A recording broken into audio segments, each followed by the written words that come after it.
उपेक्षा नो चेत् किन्न हरसि भवध्यान विमुखाम् दुराशा भूयिष्ठाम् विधिलिपिमशक्तो यदि भवान् शिरस्तद्वैधात्रम् नन खलु सुवृत्तम् वशुपते कथं वा निर्यत्रम् करणखमुखेनैव लुलितम्।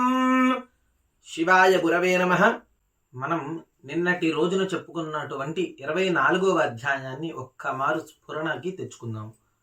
నిన్నటి రోజున అంబరీష మహారాజు గారు ఏకాదశి ఉపవాసము చేసి ద్వాదశి భోజనం గురించి ఏర్పాటు అవుతున్న సమయంలో అదే సమయాన దుర్వాస మహాముని వచ్చి భోజనాన్ని యాచించాడు.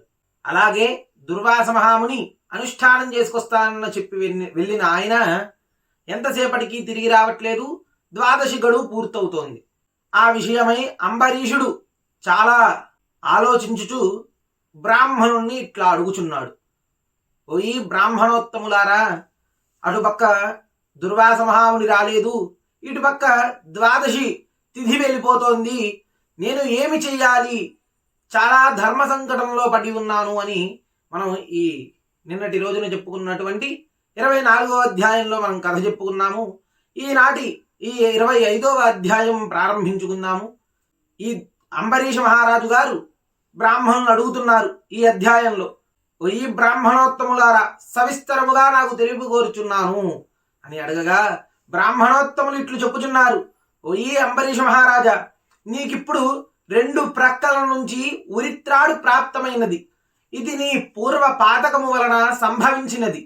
ఈ విషయమందు మేము నిశ్చయించుటకు సమర్థులము గాము.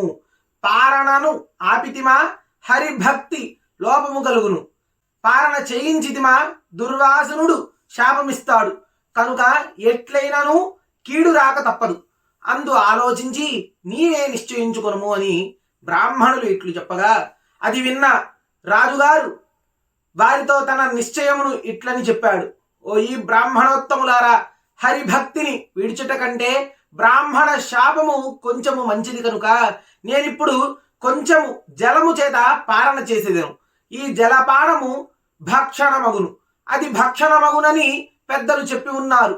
ఇచ్చట శృత్యర్థబోధక ప్రమాణము కర్తుం సాధ్యం యదానాలం ద్వాదశ్యద్భిస్తు పారయేతు కృతాప ప్రాశనాత్ పశ్చాత్ భుంజీత్యేత్యపరే గురితి. కాబట్టి జలపారణము చేత ద్వాదశి అతిక్రమణ దోషము రాదు, బ్రాహ్మణ తిరస్కారము ఉండదు. ఇట్లు చేసిన ఎడల దుర్వాసనుడు శపించడు, నా జన్మాంతర పాతకము నశిస్తుంది. రాజిట్లు నిశ్చయించుకొని జలము చేత పాలన చేశాడు. అంతలో దుర్వాస మహర్షి వచ్చి అతి కోపముతో నేత్రములతో దహించువాడు వలె అంబరీష మహారాజును చూచి చెవులకు వినశక్యము కాని కఠినమైన వాక్యములను ఈ విధముగా పలుకుతూ ఉన్నాడు. ఓ అంబరీష మహారాజా, అతిథిగా వచ్చిన నన్ను విడిచి శాస్త్ర మర్యాదను వదలి ధర్మభంగ కారణమైన దుర్బుద్ధితో నీవు ద్వాదశి పాలన చేసితివి.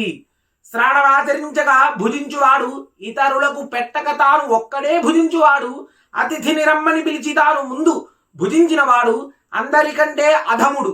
వాడు అశుద్ధములో ఉండు పురుగు వలె మలాసి అగును. ఆత్మార్థము వంట చేసుకున్నవాడు పాపమును భుజించును. అతిథి కొరకై వండించి తానే భుజించువాడు పాపముల పరంపరను భుజించుచున్నవాడగును.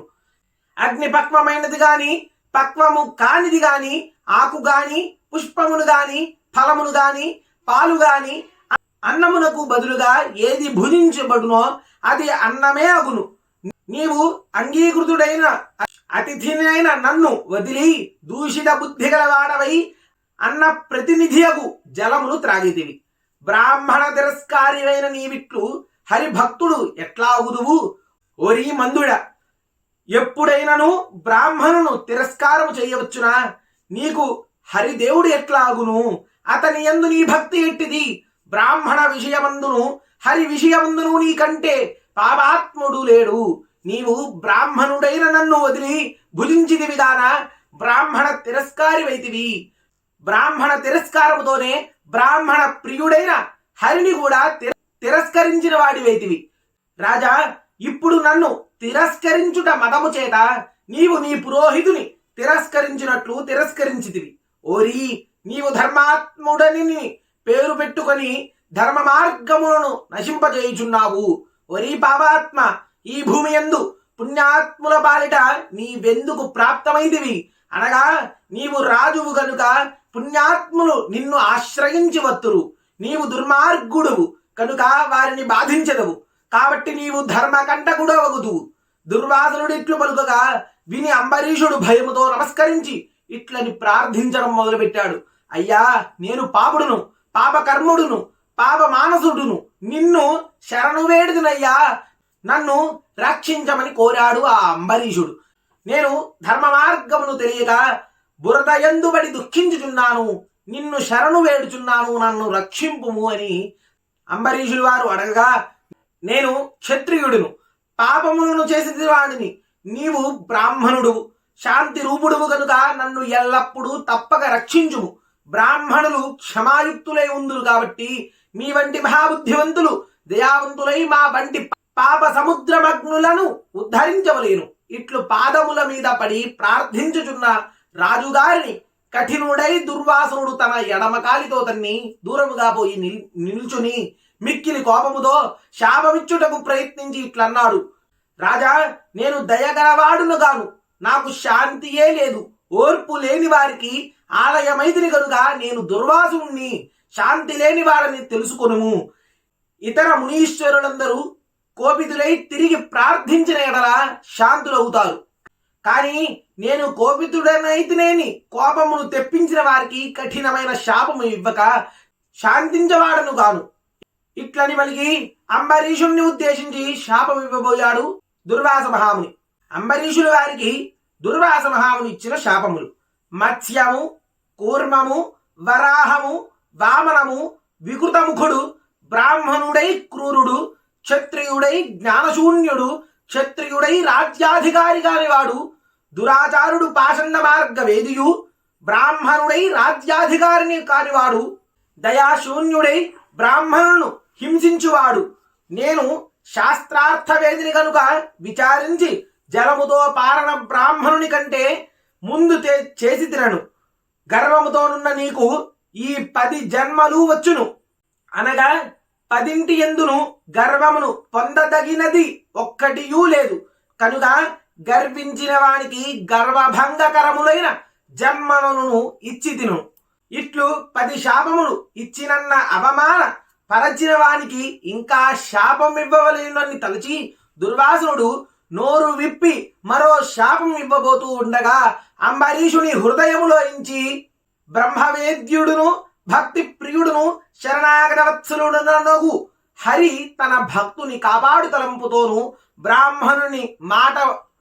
బ్రాహ్మణుని మాటను సత్యముగా చేయవలేనను తలంపుతోను దుర్వాసనుడు ఇచ్చిన 10 శాపమును తాను గ్రహించి తిరిగి శాపమిచ్చుటకు ప్రయత్నించిన బ్రాహ్మణుణ్ణి అక్రమమునకు తగిన శిక్ష విధించవలేనని తలచి తన చక్రమును పంపాడు.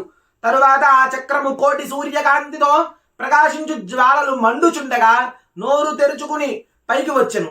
దానిని చూచి బ్రాహ్మణుడు భయము పొంది ప్రాణములను కాపాడుకున్నటకు తలంపుతో పరిగెత్తుతూ ఉన్నాడు. సుదర్శన చక్రము మండుచున్న జ్వాలలతో ముని వెంటబడింది. ముని ఆత్మరక్షణమునకై భూమినంతయు తిరుగుతూ ఉన్నాడు. దుర్వాసనుడు చక్రము చేత భూచక్రమంతయు తిరిగింపబడును. కానీ చక్ర భయము చేత ఎవడను మునిని రక్షించువాడు లేకపోయాడు. ఇంద్రాది దిక్పాలకులను, వశిష్ఠాది మునీశ్వరులు, బ్రహ్మాది దేవతలను దుర్వాసుని రక్షింపలేరైరి. ఇట్లు తపస్సు చేసుకుని మునీశ్వరుని అతి కోపము చేత బుద్ధి చెడి హరిభక్తునకు అవమానము చేయుట చేత దుర్వాస మహామునికి ప్రాణ సంకటము తటస్థించింది. ఇక్కడతో మనం ఈ 25వ అధ్యాయం సమాప్తం చేస్తూ రేపటి రోజున మరలా తిరిగి ఈ దుర్వాస మహాముని గురించి చెప్పుకుందాము. నమః పార్వతీపతయే. హర హర మహాదేవ హర.